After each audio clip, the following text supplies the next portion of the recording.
के घर के पास एक फूलों का बगीचा था। उस फूलों के बगीचे के साथ ही कुछ जगह खाली थी, जहाँ सुबह के वक्त छोटे पक्षी आकर खेला करते थे। छोटे पक्षी अपनी बॉल से खेल रहे थे। वो बॉल एक दूसरे की तरफ फेंकते। उनके हंसने की आवाज दूर दूर तक जा रही थी।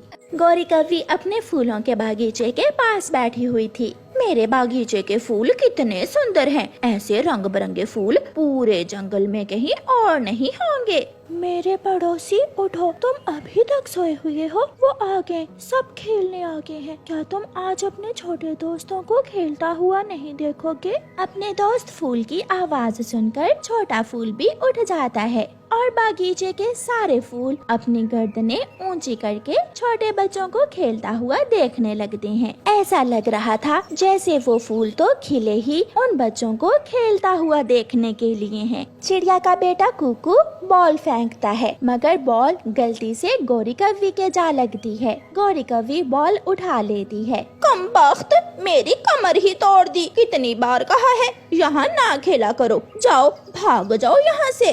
कुकू, तुमने बॉल फेंकी है, जाओ अब तुम ही आंटी गौरी से बॉल लेने जाओ। कीकी, तुम जाओ। नहीं नहीं, तुम जाओ। फिर छोटा कुकू ही गौरी कव्वी के पास जाता है। आंटी, दोबारा बॉल आपकी तरफ नहीं आएगी, प्लीज हमें हमारी बॉल वापस दे दें। कल भी मेरी पूंछ पर बॉल लगी थी, आज बॉल नहीं मिलेगी। चलो भाग जाओ यहाँ से। गौरी कव्वी बॉल लेकर अपने घर चली जाती है। सभी बच्चे निराश हो जाते हैं और उदास चेहरों के साथ अपने अपने घरों को वापस चले जाते हैं। ये सब देखकर बागीचे के सभी फूल भी उदास हो जाते हैं। वो चले गए, कव्वी ने उन्हें भगा दिया। वो वापस आएंगे, जरूर आएंगे। नहीं, मैंने देखा है कव्वी ने हमारे दोस्तों की बॉल छीन ली है। वो फूल मुरझाने लगते हैं, उनकी सारी खुशियाँ मांद पड़ने लगती हैं और थोड़ी ही देर में बागीचा उजड़ जाता है। सारे फूल ऐसे नढाल हो जाते हैं जैसे वो अभी के अभी सूख जाएंगे। सुबह हो जाती है, मगर अभी तक कोई भी बच्चा वहाँ खेलने नहीं आया था। ना बच्चों की आवाजें आई थी, ना ही बागीचे के फूल अभी तक खिले थे। अगर बॉल होती तो हम खेलने जाते। हमारे पास इतने पैसे भी नहीं है कि नई बॉल ले सकें। दोस्तों, हम झरने पर जाकर तितलियों के रंग देखते हैं। फिर वो सभी छोटे दोस्त झरने की तरफ चले जाते हैं। गौरी कव्वी जब अपने बागीचे में जाती है तो आज कोई भी फूल नहीं खिला हुआ था। सब फूलों की गर्दनें झुकी हुई थीं, मानो वो सदियों से प्यासे हों। ऐसा कैसे हो सकता है? मेरा बगीचा एक ही दिन में कैसे सूख गया? शायद मुझे इन फूलों को पानी देना होगा। फिर गौरी कव्वी फूलों को पानी देती है, मगर फूल अभी तक नहीं खिले थे। गौरी परेशान हो जाती है और अपनी पड़ोसन चिड़िया के पास जाती है। चिड़िया चिड़िया, मेरे बागीचे में आज कोई भी फूल नहीं खिला। ऐसा कैसे हो सकता है? मैंने पौधों को पानी भी दिया, मगर फिर भी फूल नहीं खिले। गौरी बहन, वो फूल उदास हैं। वो अपने छोटे दोस्तों से मिलना चाहते हैं। वो बच्चों को वहाँ खेलता हुआ देखकर खुश होते हैं और वही खुशी उन फूलों के खिलने का सबब बनती है। क्या वो फूल बच्चों को वहाँ खेलता देखकर खुश होते हैं? हाँ, तभी तो उन फूलों की गर्दनें सार्स की तरह खड़ी होती हैं और आज वही फूल मुरझा रहे हैं। मैंने बड़ी गलती की जो छोटे बच्चों को बागीचे के पास खेलने से मना किया। मैं अभी जाती हूँ और छोटे बच्चों से सॉरी करती हूँ। गौरी कव्वी झरने पर जाती है। बच्चे तितलियों के रंग देख रहे थे। बच्चों, ये लो अपनी बॉल और मुझे माफ कर दो। आप दोबारा मेरे बागीचे के पास आकर खेल सकते हो। आप वहाँ खेलोगे तो फिर ही मेरे बागीचे के फूल खिलेंगे। ये सुनकर सभी बच्चे खुश हो जाते हैं और गौरी के बागीचे के पास जाकर खेलने लगते हैं। बच्चों की आवाज सुनकर थोड़ी ही देर में सारे फूल अपनी गर्दनें उठा उठा कर उन्हें खेलता हुआ देखने लगते हैं और बागीचे में फिर से रौनक लग जाती है और हर तरफ खुशबू ही खुशबू बिखर जाती है। आज गौरी कव्वी को बच्चों का शोर बहुत अच्छा लग रहा था। सच्ची कहते हैं कि बच्चे फूल होते हैं। जंगल में बहार आ गई थी। हर तरफ रंग बिरंगे फूल खिल चुके थे। बुलबुल अपनी कटोरी लिए जा रही थी। बुलबुल चिड़िया के पास जाती है। चिड़िया चिड़िया, फूल खिल चुके हैं, मैं फूलों का रस लेने जा रही हूँ, क्या इस काम में तुम मेरी मदद करोगी? हाँ बुलबुल बहन, क्यों नहीं, जरूर, मैं आपकी मदद जरूर करूँगी। जब भी कोई पक्षी बीमार होता है तो आप भी तो उसकी मदद करती हैं, उसे दवा देती हैं। फिर चिड़िया और बुलबुल फूलों का रस लेने चली जाती हैं। चिड़िया, ये गुलाब के फूल हैं, इन फूलों का रस बुखार में ठीक होता है और गुलाब के फूलों के रस से खुशबू भी बनाई जाती है। बुलबुल बहन, मैं ये गुलाब के फूल तोड़ती हूँ और आप दूसरे फूल तोड़ लें। बुलबुल और चिड़िया फूल तोड़ती तोड़ती गौरी कवि के घर के पास चली जाती हैं। अरे अरे, कहाँ कहाँ मोटी बुलबुल, ये फूल मेरे बागीचे के हैं, चल भाग यहाँ से।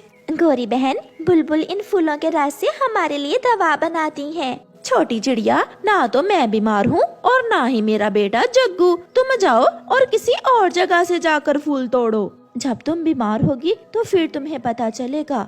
ऐसे कहते हुए बुलबुल और चिड़िया वहाँ से चली जाती हैं।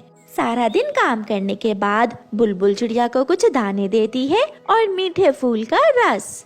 चिड़िया, ये दाना आप ले जाएं, कुकू खा लेगा। बुलबुल बहन, कल से मेरे कुकू के सर में दर्द था, मैं उसे लेकर आती हूँ, आप उसे दवा दे देना। चिड़िया घर जाती है। मम्मा मम्मा, मेरे पंख में भी दर्द है, मुझे दवा ला दें। कुकू बेटा, आपको तो तेज बुखार है, आप ये मीठे फूल का रस पी लें, इससे आपका बुखार ठीक हो जाएगा। फिर मम्मा चिड़िया अपने बेटे को मीठे फूल का रस देती है।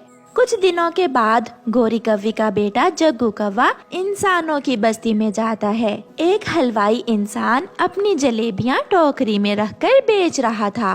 प्यास लगी है, मैं जलेबियां यहाँ पेड़ के नीचे रखकर पानी पियाता हूँ। जैसे ही वो हलवाई इंसान पानी पीने जाता है, पीछे से जग्गू कौवा वहाँ आता है। वाह वाह, मजा आ गया, इंसान भी नहीं है। जग्गू कौवा पेट भर के जलेबी खाता है। वो तो जलेबी खाए ही जा रहा था, यहाँ तक कि उसके पेट में दर्द शुरू हो जाता है और वो बहुत मुश्किल से उड़ता हुआ जंगल वापस जाता है।